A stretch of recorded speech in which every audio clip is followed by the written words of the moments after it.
for senator. Gbogbo ayé ló ti gbọ́. Onígbà tẹ́ bá fọwọ́ sọ̀yà. Onígbà tẹ́ bá yọ̀bọ̀ yọ̀bọ̀. Ayé ló ti for senator. Gbogbo ayé ló ti gbọ́. Before now, a candidate was declared by the party, and now it has changed. What happened? Well, we ran a race, and somebody was the margin winner. So, well, I came out victorious when the INEC list came out. So, as you can see, the party here officially to present my ticket to me. So, what is likely to be the implication of this in terms of peace in the party? Every party always has issues. Always resolve it using the party conflict resolution management to resolve such issues at the end of the day.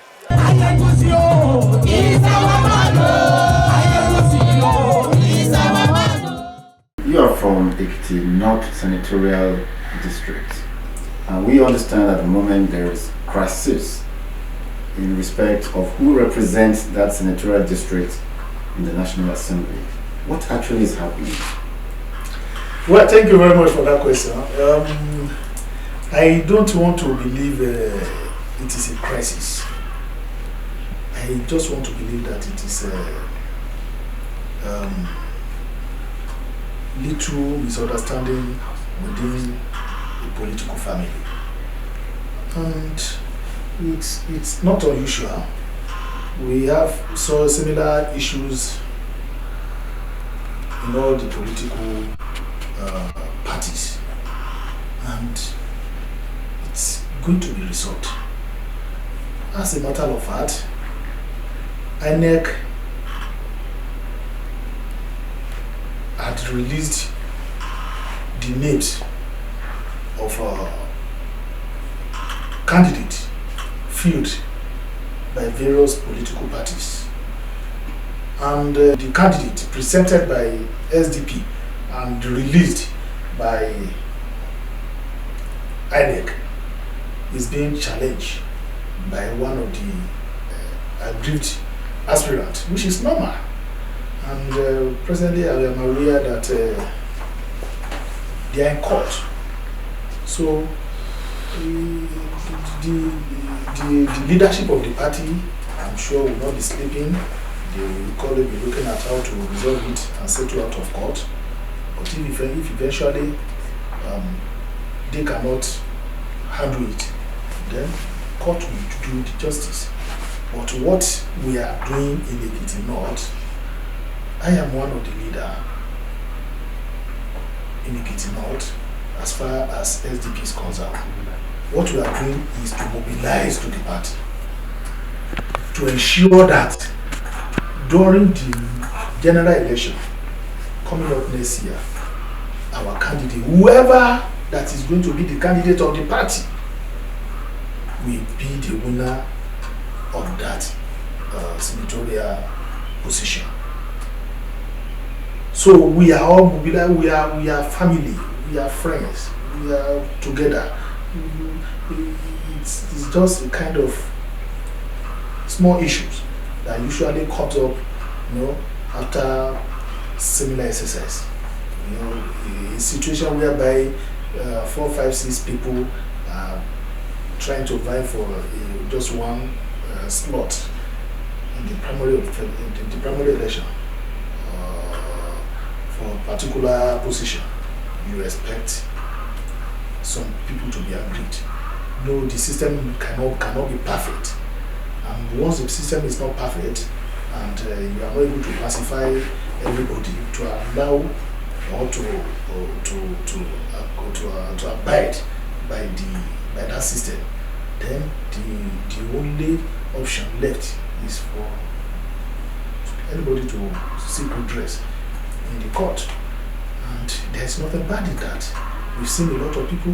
We have the case of Ahmed Nawa, the present Senate President, and Bijika, who happen to be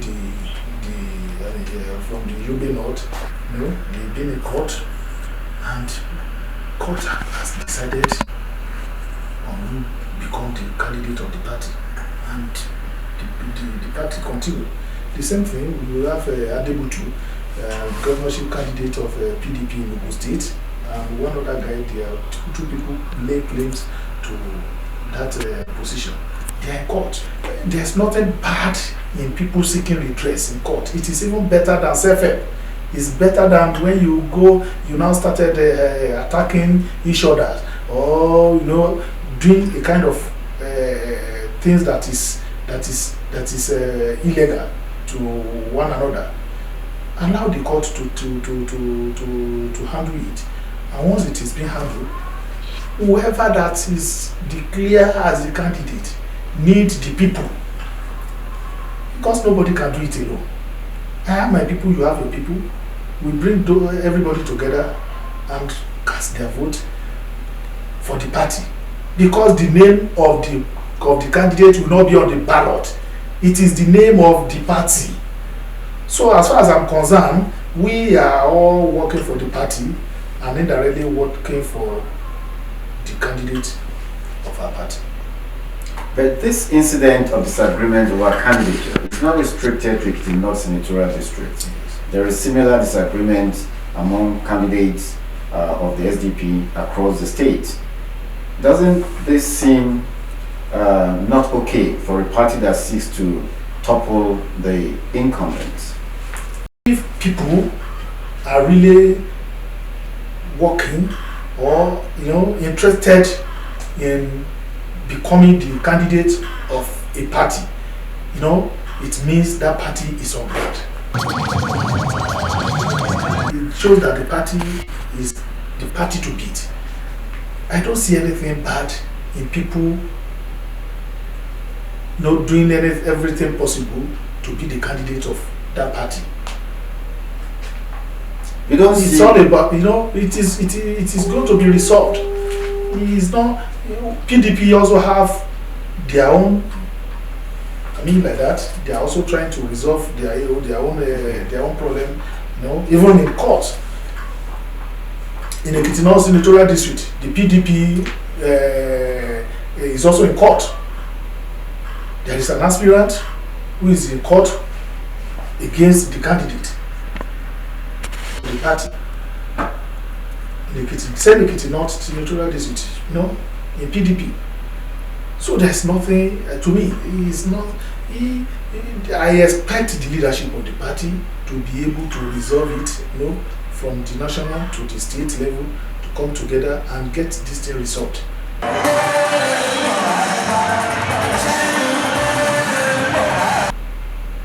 Or if they are not able to do that, then the court will have to, to do the justice.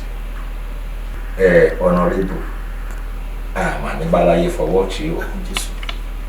Mo fẹ́ kọ́kọ́ béèrè ìbéèrè kan, gbólóhùn kan ni mo lè fẹ́ kẹ́ fi dá mi lóhùn, bóyá bẹ́ẹ̀ ni àbí bẹ́ẹ̀ kọ́, ó dáa bẹ́ẹ̀ kò dáa bẹ́ẹ̀ ní gbólóhùn kan yẹn, torí ibi tí mo ṣe ń lọ mi tí ì débẹ̀. Ẹ̀yin olóṣèlú yín tẹ́ ń sọ ni wípé ẹ fẹ́ jẹ́ gẹ́gẹ́ bí ẹni bí ìránṣẹ́ fún àwọn ènìyàn. Bẹ́ẹ̀ni. Ẹ fẹ́ serve. Bẹ́ẹ̀ni. Àwọn ènìyàn lẹ́ ń bẹ̀ báyìí pé ẹjọ́ mo fẹ́ sọmọ ọ̀dọ̀ yín. Ẹjọ́ ṣé wọ́n ń fagídí sọmọ ọ̀dọ̀ fún mi. Ẹ̀rọ mi níṣẹ́ ń ó jẹ. Ó ṣe wá di fàmí ń fa ọ. Ṣé ó di dandan kó rí bẹ́ẹ̀ ni àbí bẹ́ẹ̀ kọ́ sá? Just like that. Bẹ́ẹ̀ni kò yẹ kó rí bẹ́ẹ̀. Ẹ ṣe ìyẹn tó bẹ́ẹ̀. Wàyí o, àwa ní à ń jẹ kúrúkú tán nígbà. Àwọn kan ń dánwò ẹ̀ ṣáwó. Ìjà kan lẹ̀ ń jà yìí. Ẹ tí ìbá débi kankan lórí òṣèpò gómìnà kò ṣèpò gómìnà. Ẹ sì tún wá ń pín ipò láàrin yín. Ta ni ó lọ ṣojú wa nílé ìgbìmọ̀ aṣòfin àgbà? Abúkọ́lá wí. Àwọn èèyàn kan dìde. Èmi rò wípé bàbá tiẹ̀ pé 10 ìjókòó kan la fẹ́ dù, ẹnìkan náà ni ó sì já mọ́ lọ́wọ́. Ẹni tó sì já mọ́ lọ́wọ́ yìí ẹgbẹ́ yìí náà ni. Ebi tá a sì ń fẹ́ ṣojú yìí náà ìjọba ìbílẹ̀ tá à ń sọ yìí náà ni. Wá fẹ́ ti ewu ṣe wá fẹ́ di fàmí ń fa ọ lórí mo fẹ́ ṣọmọ ọ̀dọ̀ mo ṣọmọ ọ̀dọ̀. ìbò la fẹ́ bá yàrá já ní ilé ṣé léyìí gan-an ṣé kò tún ní fa abẹ́ ẹ̀ báyìí àwọn ẹgbẹ́ láwọn ṣe gómìnà nú o bẹ́ẹ̀ bá já méjì tí wọ́n bá ń jà nítorí eegun ẹran kan ìkẹta tí ò bá wọn dù ẹ ṣàlẹ́ ògbé eegun lọ kí lè ṣe lè ṣe. ẹ ṣe fún ọ̀rọ̀ àgbàtẹ́sọ ìkíní pé mo fẹ́ sìn ìlú tàbí mo fẹ́ sìn ọ́ kò yẹ kó ṣe yẹ kó faṣọ gan di láàrin ẹnìkan tó jẹ́ tipátipá tí mo bá fẹ́ tó wá jẹ́ pé tòótọ́ ni mo fẹ́ lọ sin èèyàn tí táyé ò bá sí lónìí ó ṣe é ṣe kí àyè ó wà. mo ń gbé báàgì mi bọ̀ jẹ́jẹ́ ìpàdé mi lọ́nà yẹn máa gbé báàgì eré bàbá mọ́ wọrí ó sì wá di. ó ṣe é ṣe kí tí àyè ò bá sí lónìí láti sìnlú ó ṣe é ṣe kí àyè ó wà lọ́la torí ọlọ́run bá nìkan ló ní ìgbà àti àkókò. Bí ẹ tún ṣe sọ gẹ́gẹ́ bí àgbàlagbà lóòótọ́ kò yẹ kí tí ìjà bá ti ń pọ̀ jù níwájú oníjà ó dà pé yóò mọ rẹ̀ so ìjà tó fi ṣòpin owó ni wọ́n fi ń jà ẹ̀ẹ́nà ti gómìnà ẹ̀ẹ́tùmọ̀ ọ̀nà ti sẹ́nẹ̀tì. àwọn lọ́ọ̀yà dẹ̀ ní wọn ní kúkú sọ fún wa pé kò ṣeé ṣe. àkókò bàbá ní gàdàrà. bàbá mi láìláì àkókò bàbá mi láìláì ní. yẹn ni o. ó lè jẹ so wọn ní sọ fún wa pé kò ṣeé ṣe náà ni àjìjọ máa bá fà á lọ náà ni ṣùgbọ́n lẹ́ẹ̀kan sí náà bó ṣe sọ pé èmi sì ní ìgbàgbọ́ nínú pé kí a má bára wa ja ìjà ìpalára ó sì dáa ó sì sàn ká lọ sí ilé ẹjọ́ tí a bá ti àti ìfọ̀rọ̀gbé ọ̀rọ̀ sọ tàbí tí ó bá ti fèlè tí ìfikùnlukùn bá ti fèlè kì í ṣẹgbẹ́ ìforígbárí tí ẹ bá ti fèlè ilé ẹjọ́ náà ló kàn ṣùgbọ́n mo nígbàgbọ́ pé àwọn àgbààgbà ẹgbẹ́ àsìkò tí àwọn ní àgbà òkè wà lọ́jà ọmọ tuntun wọ́ àsìkò tí ó yẹ kí àwọn àgbà ẹgbẹ́ kan dìde náà kán wo kí náà fẹ́ ṣe báwo náà ṣe fẹ́ ṣe kò jẹ́ dandan kò yẹ kí ọ̀rọ̀ wa máa da ọ̀rọ̀ ìjà ní gbogbo ìgbà kò yẹ kí ọ̀rọ̀ wa máa da ọ̀rọ̀ ilé ẹjọ́ ní gbogbo ìgbà ṣe jẹ́ ká yanjú ẹ̀ ní tùbínú bí kí abẹ́ alára bí ajé ká tún bẹ ọ̀rọ̀ fún ilé ìlà ọ̀tá èdè kí gbogbo kọ́ jèbìrì àwọn olùbẹ̀rẹ̀. so nǹkan tí mo kàn máa sọ náà nìyẹn pé we have to really ká bẹ àwọn àgbàlagbà ẹgbẹ́ we can step in. àfikún béèrè nìkan tó kù bàbá mi ọ̀rọ̀ rẹ̀ ó náà ní pé kọ́lọ́run ṣàánú kálukú wa onílù yẹn gbọ́ bó ṣe lù ní oní àròdèbí tí a fẹ́ dé bá tẹnu lè pè kẹ́ẹ̀tẹ́nu wáṣẹ́ àròdèbí tí a fẹ́ dé ọlọ́run á gbé wa débi tá à ń lọ. mo wá wò pé ẹ̀yin SDP lè kọ orúkọ tẹ́ ẹ̀ mọ̀ lọ sí INEC ó ṣàlórúkọ orí ènìyàn tẹ́ ẹ̀ kọ ṣé wọ́n kọ orúkọ ẹnìkan lọ sí INEC ní pé ẹni ní òṣojú bí o ẹni ní òṣojú bí o orúkọ máa tó mẹ́fà méje tẹ̀ ń kó lọ kán mú kàn bẹ̀ wọ́n bá yín mú kàn bẹ̀ abẹ́yìn rẹ̀ mú fi yín ránṣẹ́. àwọn ẹgbẹ́ náà ló mú orúkọ ránṣẹ́. orúkọ mélòó ẹ̀yọ́ ló méjì. orúkọ ní senatorial district kankan orúkọ ẹ̀yọ̀ kankan náà ni ẹgbẹ́ ní láti mú ránṣẹ́.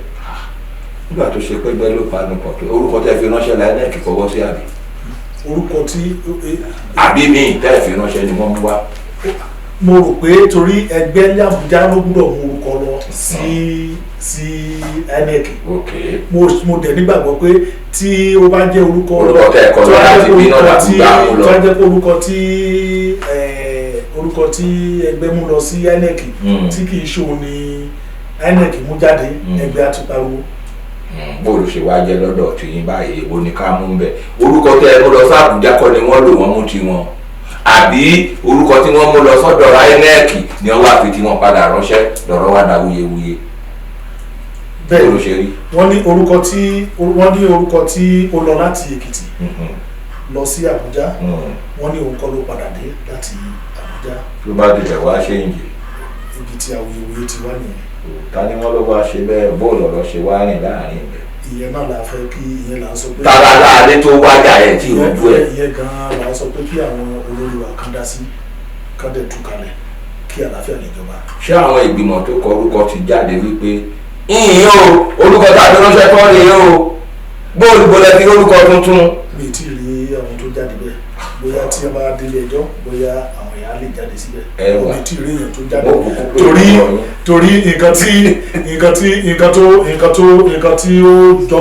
tó fi mí lọ́kàn balẹ̀ náà ni pé ẹni tó jẹ́ alága ẹgbẹ́ láti Èkìtì state níbí òun náà ló wá gbé àsíá ẹgbẹ́ ló wá gbé fún ẹni tó orúkọ ẹ̀ wá láti Àbújá. bó tiẹ̀ ṣe pé kì í ṣe orúkọ náà kọ́ lọ nìyẹn. bá a tiẹ̀ kò bí o tiẹ̀ kò yọ ayé wa o. ó mi pẹ́ agbára ti dágbára lọ́mọdé kan. kò wá ayé wa bí o ṣe rìn ṣùgbọ́n a ṣáà mọ̀ pé orúkọ tí ẹni tí ó wá gbé àsíá ẹgbẹ́ fún ẹni tí orúkọ ẹ̀ wá láti Àbújá òun ni alákòóso ẹgbẹ́ láti Èkìtì state. lórúkọ bàbá àti ní ti ọmọ àti ní ti ẹ̀dùnmọ́ Akínlóye Ọládélé Ayébùsì ní national chairman wa ní kí n gbé àsíá yìí fún kó lọ sojú wa ní ìjọba ní sẹ́nẹ̀tì ní Àbújá bẹ́ẹ̀ ni ó ṣe rí.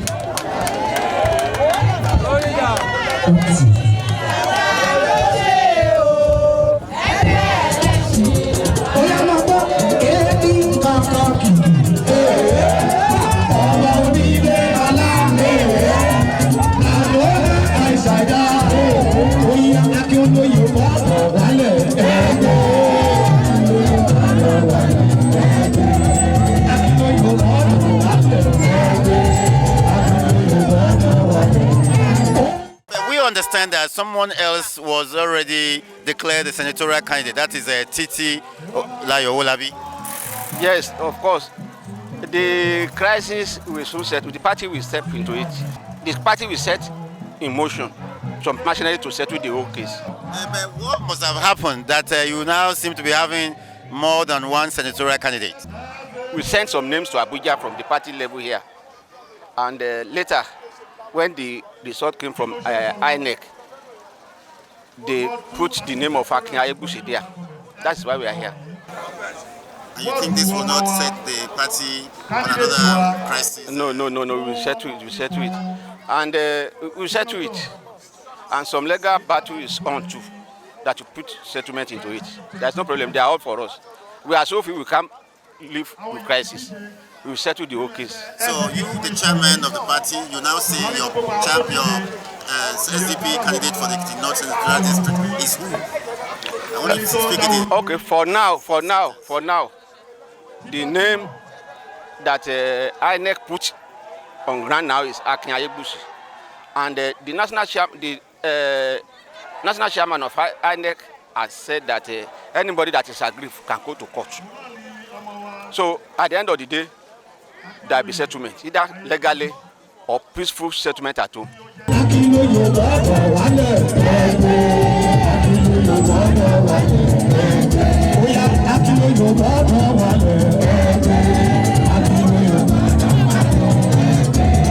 àwa rọ̀ yín gbogbo ẹ̀yin tí ẹ jẹ́ ọmọ ẹgbẹ́ SDP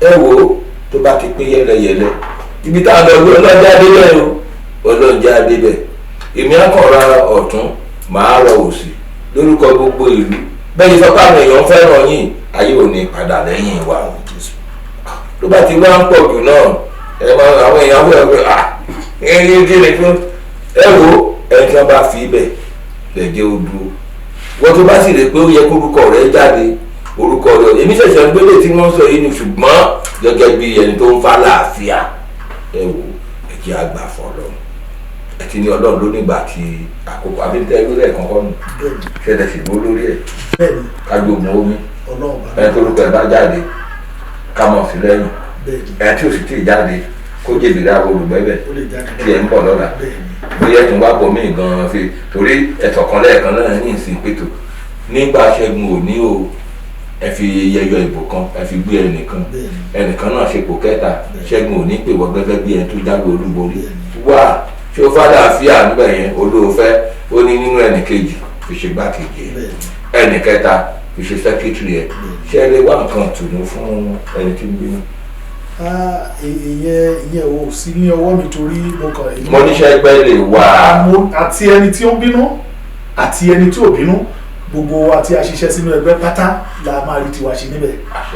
irú wa yìí náà nínú èyí tó kọjá lọ yìí náà àwa náà gbé agbápótí láti lọ sílé ìgbìmọ̀ aṣòfin kékeré nílẹ̀ yẹn rẹ̀ ní Èkìtì níbí ṣùgbọ́n bẹ́ẹ̀ náà ṣe wòye fún ló ṣe bọ́ sọ́wọ́ èèyàn míì àníkílé owó náà èyí náà sì ní sùúrù àgbà bẹ́ẹ̀ fọlọ́ bí bẹ́lẹ̀ yóò bá lọ bẹ́ẹ̀ ni pé ọ̀pọ̀lọpọ̀ ó lè jẹ́ kọmíṣánná ló ń bọ̀ bẹ́ẹ̀ ni ọ̀pọ̀lọpọ̀ àbí ṣé àmàánú bìkan ọ̀pọ̀lọpọ̀ orí ọ̀fẹ́ ló sì wà lọ́jọ́ iwájú so àgbà bẹ́ẹ̀ lọ́wọ́ àwọn èèyàn náà ṣe gba olùwà ń wà lórí Jésù. bọ̀dá lèjì. Honorable Wole Ayeni, how many people are in court at the moment over the candidature of Ekiti North Senatorial District? As of today, I am aware of only Honorable Princess Titi Layo Olabi Akerele. I think she is the only person challenging the candidature of Ayebusi Oladele Akinwuye. I don't know of any other person. On what basis is she doing the challenge? Oh, she believes that she won the primary election during the primary conducted for the aspirants. Was there a primary election? Oh, sure, there was. And she indeed won. I am not aware. I am not aware. I don't know. She said she won, and if she is actually sure that she won the election, then she will present evidences and witnesses, before the court to prove her case, and the court is there to assess whatever evidences she has, to do justice. I don't want to say that she won the primary or she did not win the primary. Many times we are politicians. You look for things anyhow. Sometimes you know that this is not possible. Sometimes you know this is not real. Sometimes you know that this is clearly not possible. But you still continue to pursue it, to fight it.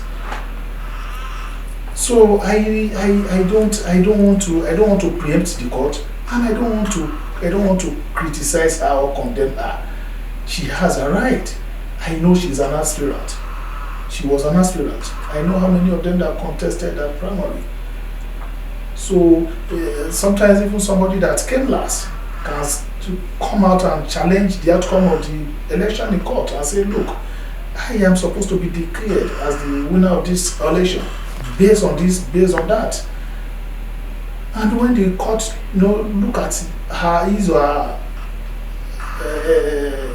evidences, and he or she is able to prove her case beyond reasonable doubt, he or she might get it. But we all believe that we don't need that. We all believe that there is always a time. There is always a time for everything. There is always another time. Was her name presented at any particular time to INEC as a candidate? I am not the party. It is the party that can answer that question. The party. I am just a stakeholder. The party is the only organ that can answer that question. Whether her name has been presented to INEC one way or the other, I don't know. Do you see the fact that members of SDP are going to court as a demonstration of an inability of the party to manage itself? Well, that's I don't want to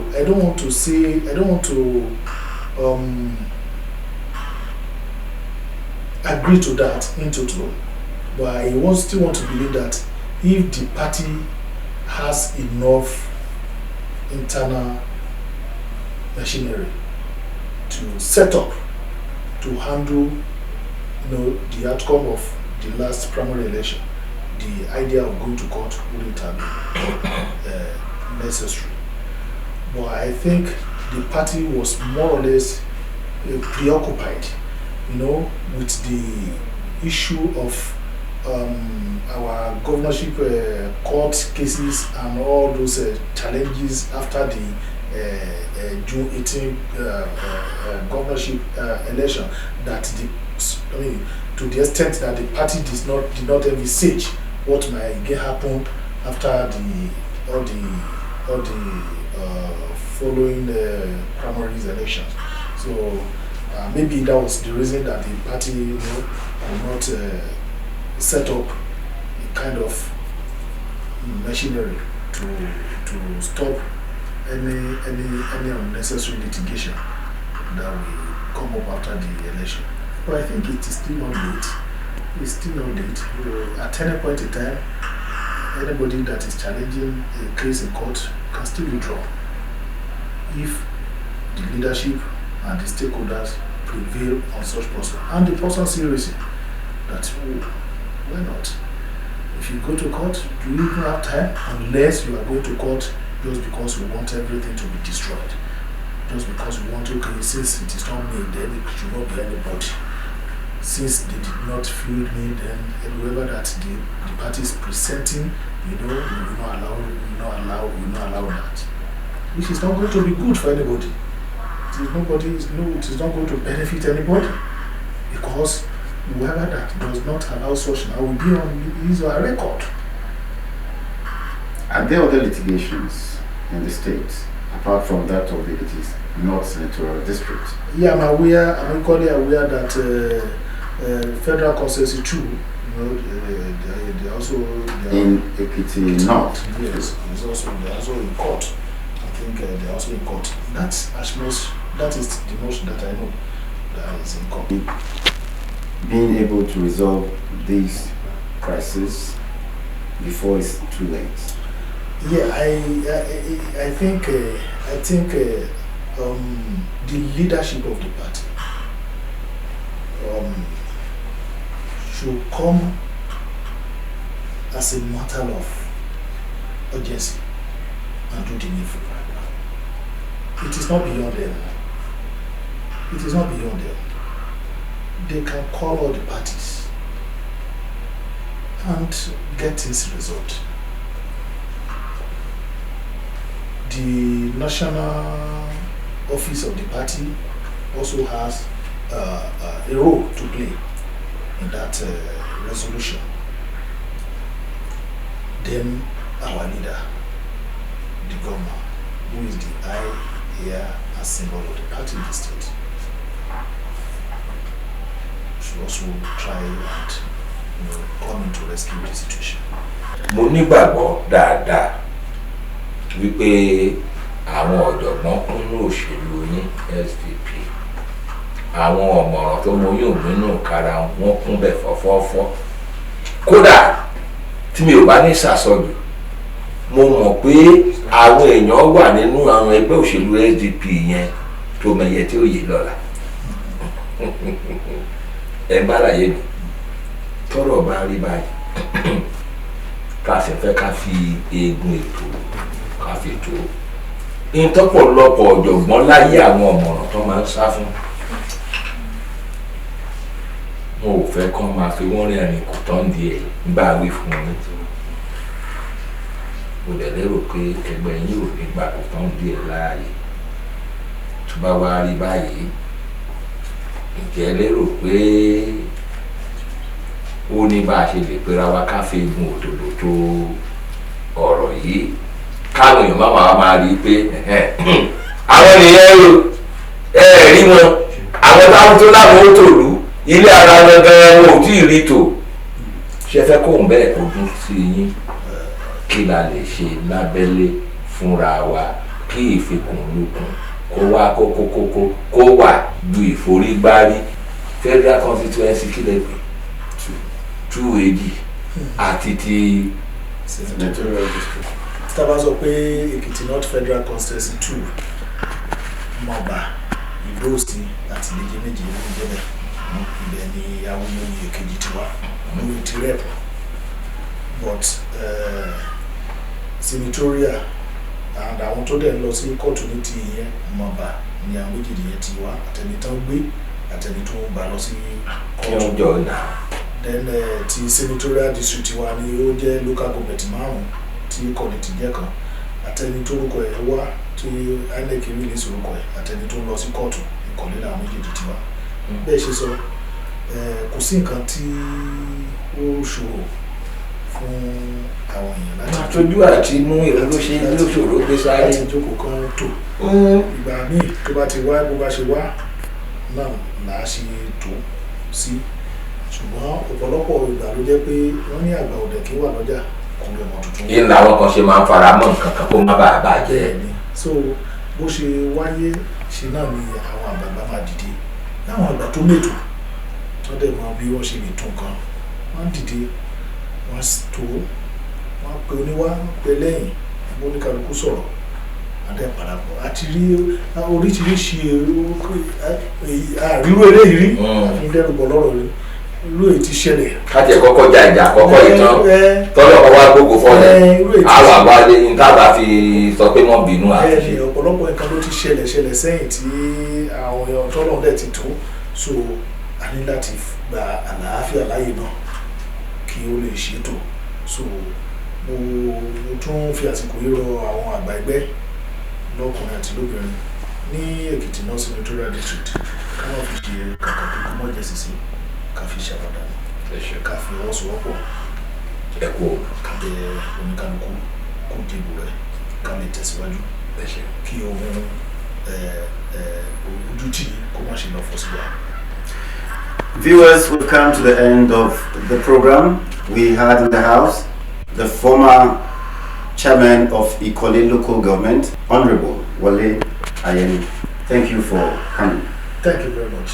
mo dúpẹ́ lọ́wọ́ yín bàbá mi ọ̀rọ̀ rẹ̀ ṣe ń dọ̀bálẹ̀ ni pẹ̀lú pé làákàyè tẹ́ fi sọ̀rọ̀ yìí Ọlọ́run á jẹ́ kó ojúṣe fún wa. Èkìtì ò dẹ̀ wá ní ìbàjẹ́ torí àdílé méjì ju Èkìtì yìí lọ àjọṣe Èkìtì yìí ni.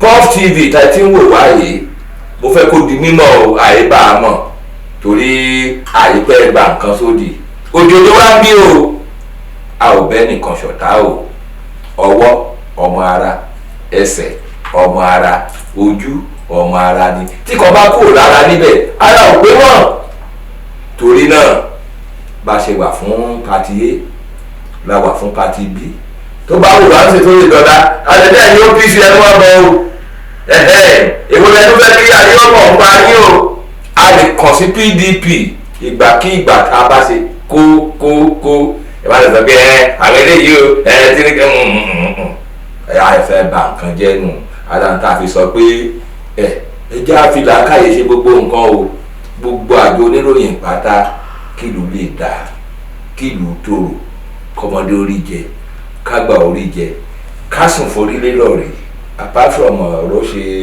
security challenges àbí ó ṣe mo ti máa ṣe ìgbójáde dèjì gbà mí o tó o fi ti jọ mẹ́rin ìjọ mi ọjọ́ rẹ̀ olóyè bí ọdún adéyanjú àgbà oyè ló ń kí yín pé láyọ̀. People of the Fountain.